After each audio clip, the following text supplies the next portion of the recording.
Assalamualaikum warahmatullahi wabarakatuh. Saya Salsabila Eskadir dengan NIM 22142404. Saya akan membawakan materi tentang perkembangan demokrasi di Indonesia dan masa ke masa. Demokrasi adalah pilar penting bagi Indonesia. Sistem politik ini terus berevolusi. Setiap era membawa tantangan dan kemajuannya tersendiri. Terus mari kita telusuri pada masa Orde Lama pada tahun 1945 sampai tahun 1966. Masa Orde Lama ditandai dengan dominasi partai politik. Pemerintah sering tidak stabil. Pemilu tahun 1955 dianggap paling demokratis, namun terjadi 7 kali pergantian kabinet. Di sini ada karakteristik utamanya. Yang pertama ada nominasi partai politik, seperti intervensi militer dalam perkembangan demokrasi di Indonesia dari masa ke masa. Dapat diartikan sebagai campur tangan atau pengaruh militer dalam proses politik dan pemerintah di Indonesia. Dan ada beberapa contoh intervensi militer dalam perkembangan demokrasi di Indonesia. Yang pertama ada masa Orde Lama. Ada peran TNI dalam revolusi nasional. Dan kedua ada kudeta dan peran TNI dalam pemerintah. Dan di sini ada masa Orde Baru pada tahun 1966 sampai tahun 1998. Peran TNI dalam pemerintah Orde Baru. Yang kedua ada pengaruh TNI dalam kebijakan pemerintah. Dan di sini ada masa reformasi pada tahun 1998 sampai sekarang. Ada peran TNI dalam transisi demokrasi. Dan kedua ada pengaruh TNI dalam kebijakan pemerintah. Dan di sini ada ketidakstabilan pemerintah. Ketidakstabilan pemerintah dalam perkembangan demokrasi di Indonesia dari masa ke masa dapat dilihat dari beberapa periode pemerintahan. Yang pertama, masa Republik Indonesia pertama pada tahun 1945 sampai tahun 1959. Pada periode ini, demokrasi parlementer digunakan, namun ternyata kurang cocok di Indonesia. Persatuan masyarakat Indonesia melemah dan tidak dapat dibina. Menjadi kekuatan-kekuatan konstruktif setelah kemerdekaan tercapai. Dan di masa Republik Indonesia kedua, pada tahun 1959 sampai 1965. Pada periode ini demokrasi terpimpin digunakan dengan ciri-ciri dinominasikan oleh presiden, terbatasnya peranan partai politik, perkembangan pengaruh komunis dan meluasnya peranan ABRI sebagai unsur politik. Dan di sini ada masa Republik Indonesia ketiga pada tahun 1965 sampai tahun 1958. Pada periode ini, demokrasi Pancasila digunakan, namun ternyata juga memiliki kelemahan, seperti nominasi presiden yang sangat luas dan kuat dan penyelewengan kekuasaan. Dan di sini ada masa Republik Indonesia keempat, pada tahun 1998 sampai sekarang. Pada periode ini, demokrasi Pancasila juga digunakan, namun dengan perubahannya lebih baik, seperti adanya pemilu yang bebas dan adil, serta peran lembaga-lembaga negara yang lebih profesional. Dan ketiga ada konflik ideologi, seperti konflik antara nasionalis dan agamis, dan konflik antara komunis dan anti-komunis, konflik antara kelompok pro-demokrasi dan kelompok anti-demokrasi. Dan ada dampak konflik ideologi. Di sini ada polarisasi masyarakat, kerusuhan sosial, dan keterlambatannya pembangunan. Terus ada tantangan utamanya, yaitu intervensi militer, seperti biaya yang tinggi, risiko keamanan, ketergantungan teknologi, pengaruh politik, dan pengaruh ekonomi. Dan selain itu, intervensi militer juga memiliki beberapa tantangan lain seperti pengelolaan sumber daya, pengembangan teknologi, pengintegrasian dengan kebijakan nasional. Terus ada tantangan utama kedua, ada mosi tidak percaya, seperti membuktikan kesalahan pemerintah, mengumpulkan dukungan dari anggota parlemen, menghadapi tekanan dari pemerintahan, mengatasi perbedaan pendapat dan parlemen, menghadapi konsekuensi politik. Dan ketiga ada pergantian kabinet.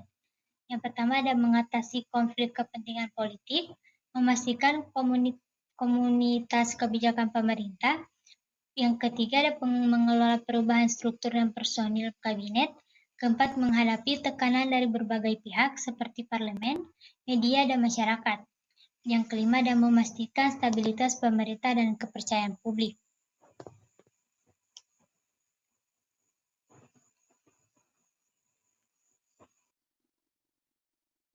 Demokrasi terpimpin antara idealisme dan kontrol. Dekret Presiden 5 Juli 1959 membentuk demokrasi terpimpin. Kekuatan terpusat pada Presiden Soekarno, peran partai politik dibatasi. Pembentukan DPR GR, anggota ditunjuk Presiden. Di sini ada ciri-cirinya. Yang pertama ada kekuatan terpusat seperti konsentrasi kekuasaan, kedua ada pengambilan keputusan sentral, ketiga ada kontrol atas institusi, keempat pengawasan terhadap masyarakat, kelima ada dominasi ideologi, keenam keterlibatan militer, ketujuh kontrol atas media, dan terakhir ada penggunaan kekuasaan eksekutif. Dan ciri-ciri kedua ada pembatasan partai, seperti pembatasan jumlah partai, pengawasan terhadap partai, pembatasan kegiatan partai, pengaruh pemerintah terhadap partai, dan terakhir ada pembatasan kebebasan berpendapat. Terus di sini ada dampaknya. Yang pertama ada stabilitas semu, kedua pengaruh komunis, ketiga krisis ekonomi. Dan di sini ada latar belakangnya.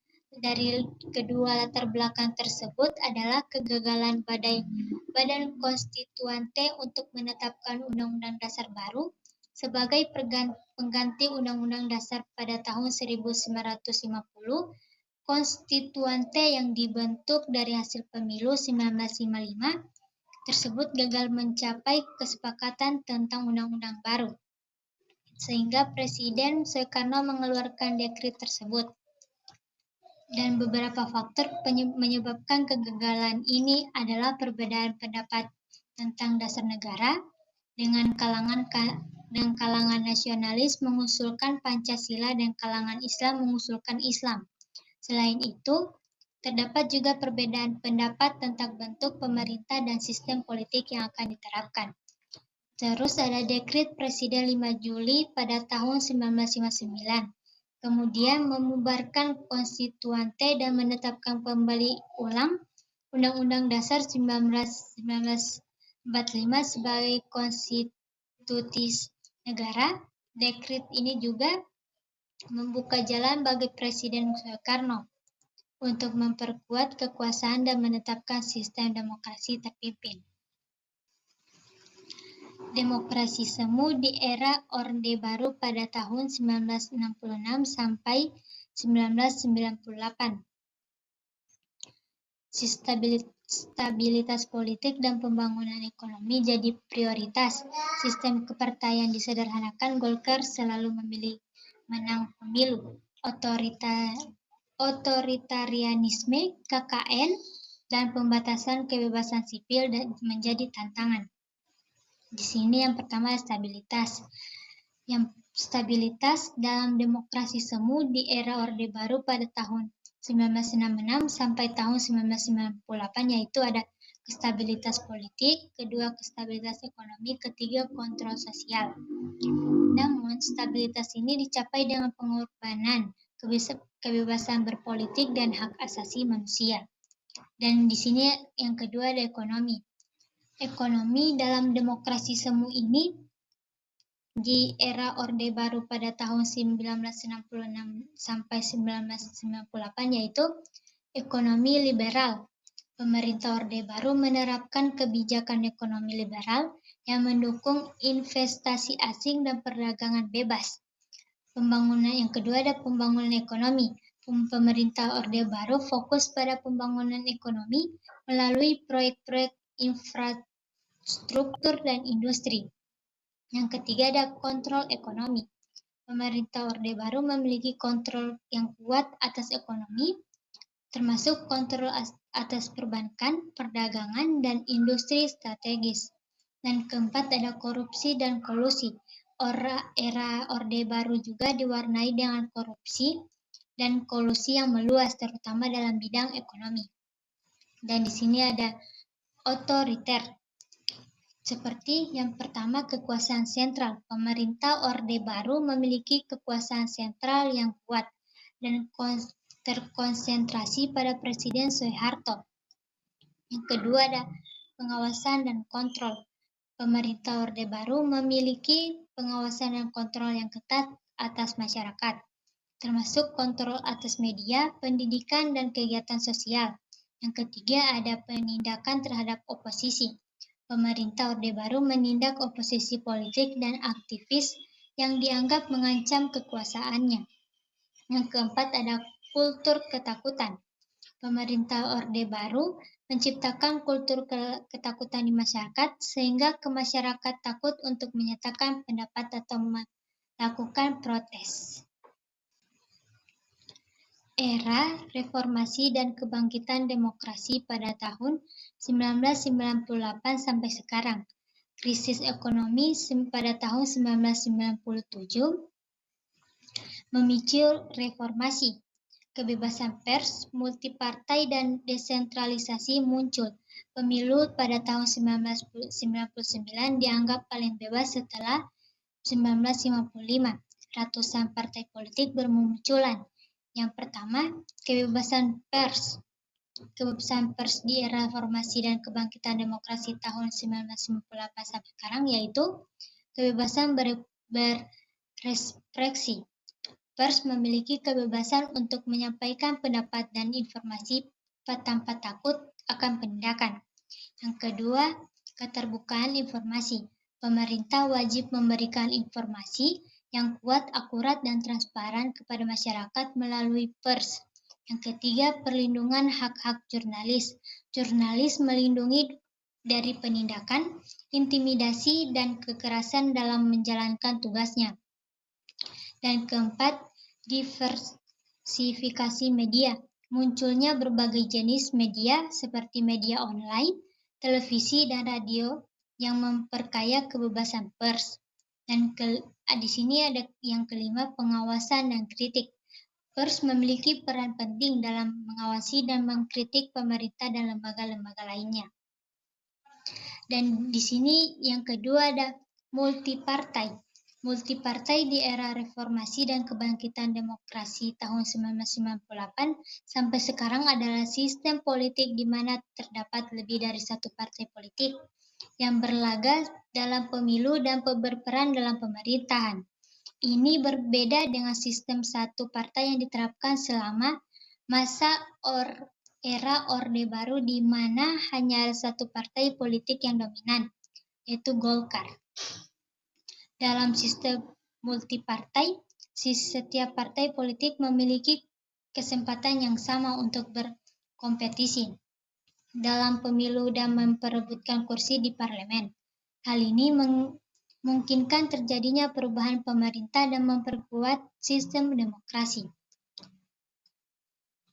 Dan di sini ada beberapa contoh partai politik yang berlaga dalam pemilu di era reformasi adalah Partai Demokrasi Indonesia Perjuangan atau PDIP, Partai Golkar, Partai Keadilan Sejahtera atau PKS, dan Partai Demokrat. Dan yang ketiga ada desentralisasi, yang seperti pengalihan kekuasaan. Yang kedua ada otonomi daerah, ketiga pengambilan keputusan, keempat pengolahan sumber daya, kelima peningkatan partisipasi masyarakat, keempat pemilu langsung.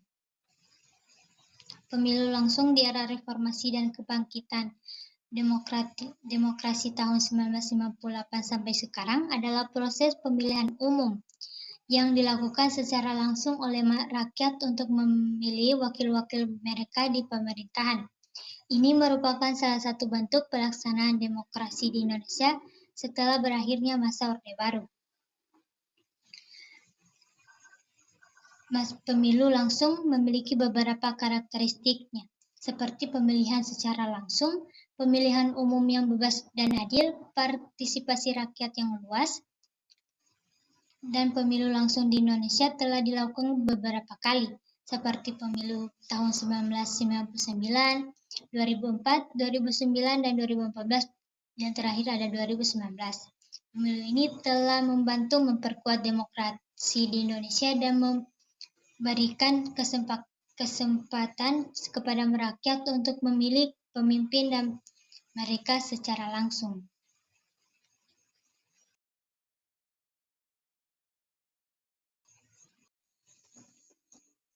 Tantangan demokrasi di era reformasi. Politik uang dan korupsi masih menjadi masalah. Intoleransi dan radikalisme meningkat, polarisasi politik terjadi di media sosial, partisipasi partai politik tinggi, tapi pemahaman isu masih terbatas. Yang pertama ada politik uang, kedua ada intoleransi, ketiga ada polarisasi. Selanjutnya ada konsolidasi demokrasi, upaya dan prospek. Penguatan lembaga demokrasi terus dilakukan, pendidikan politik dan partisipasi masyarakat ditingkatkan, penegakan hukum dan pemberantasan korupsi digalarkan, kualitas sumber daya manusia juga ditingkatkan. Di sini yang pertama ada lembaga demokrasi, kedua pendidikan politik, ketiga penegakan hukum. Dan yang terakhir ada kesimpulan. Demokrasi Indonesia telah menempuh perjalanan panjang. Setiap era punya karakteristiknya tersendiri. Konsolidasi demokrasi butuh komitmen semua pihak. Demokrasi adalah proses berlanjutan. Yang pertama ada komitmen, kedua partisipasi, ketiga kesadaran.